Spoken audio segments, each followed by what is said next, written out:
This is similar to what people do in the movie Inception. It is a skill that can quickly be learned by anyone. Some of the world's greatest talents, though experts and highly accredited for what they produce, have been inspired by the products of their ability to control their dreams. Scientists like Albert Einstein, Nikola Tesla, and Richard Feynman use lucid dreaming to visualize some of their theories and solve challenging problems. In 1965, Paul McCartney composed the entire melody for his hit acoustic song Yesterday in a Dream. Responsible for smash hits like The Terminator, True Lies, and Titanic, James Cameron has cited that the idea of the movie Avatar came from one of his lucid dreams.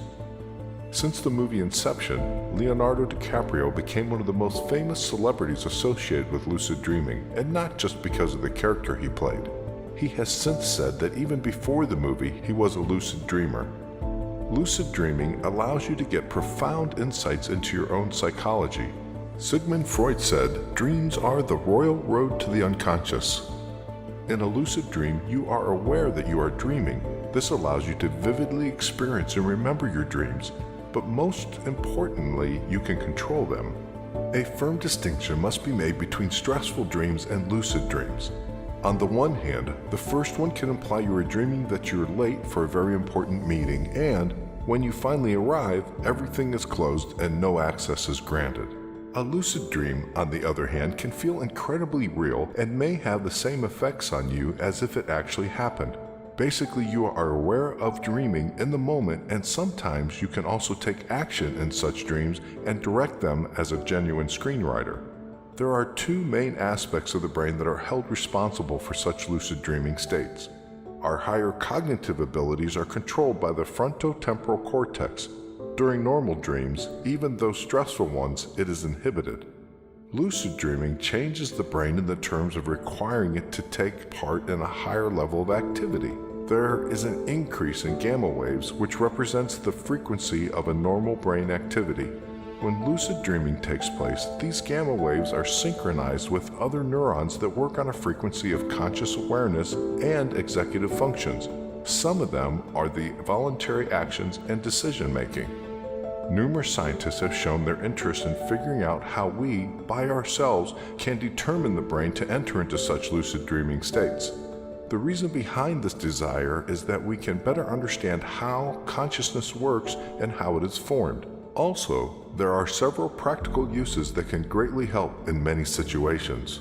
Consider lucid dreaming therapy that it is thought to hold a lot of potential in treating people with PTSD, post-traumatic stress syndrome, and those that deal with chronic nightmares. When someone's sleep is highly influenced by PTSD, this generally manifests in a recurrent nightmares that focuses on a single traumatic event. People dealing with this disorder get to feel so terrified that they become anxious, and as a result, insomnia and disturbed sleep negatively impact their daily lives. However, lucid dreaming therapy can be a great help for those who are constantly haunted by nightmares. They can understand that what they are dreaming is not part of reality, and so they can redirect their nightmare scenario toward a positive or neutral direction. Understanding how lucid dreaming can be done comes with other great opportunities because you can improve your motor skills through visualization.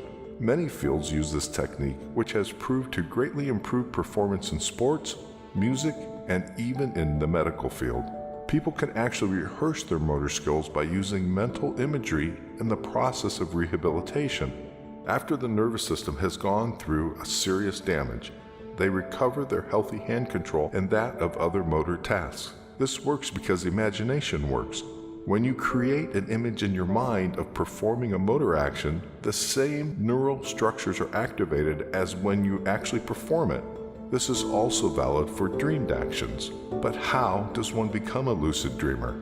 There are several methods that can help you induce lucid dreaming, but it's best if you ask a professional's advice.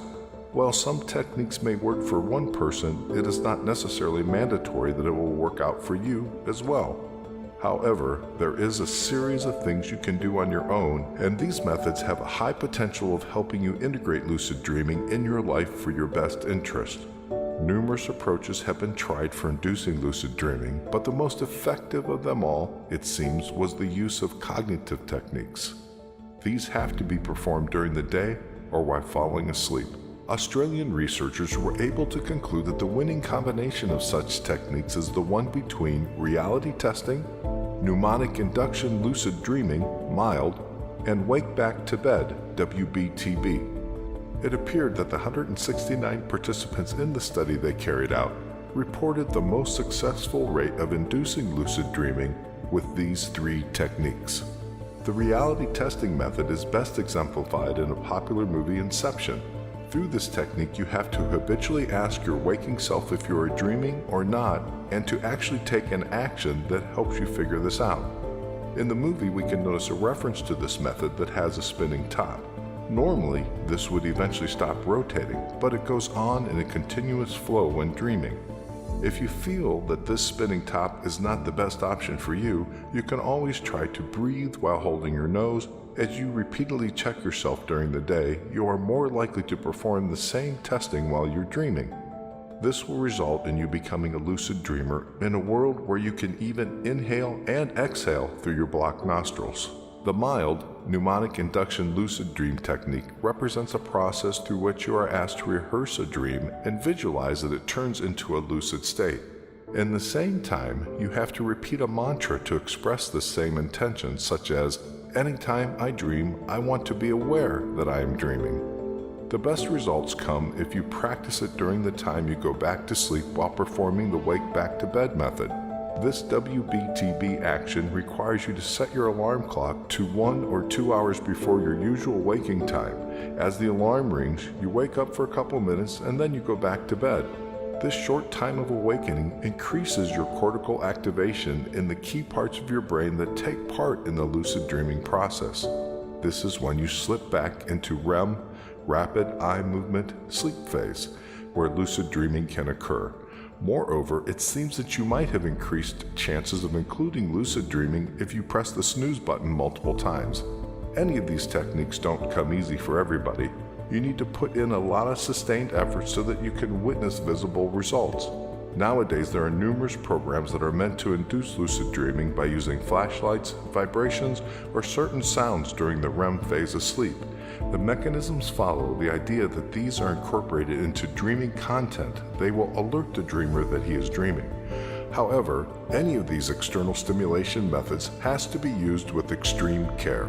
Otherwise, each stimuli will not get incorporated into the dream content, or even worse, the person will wake up. Each technique has to be specifically used according to the person's traits. For example, you might be a lighter sleeper than others, so the intensity of such external stimuli should be applied according to each individual's wake-up moment. There are certain REM sleep movements when the brain is most receptive.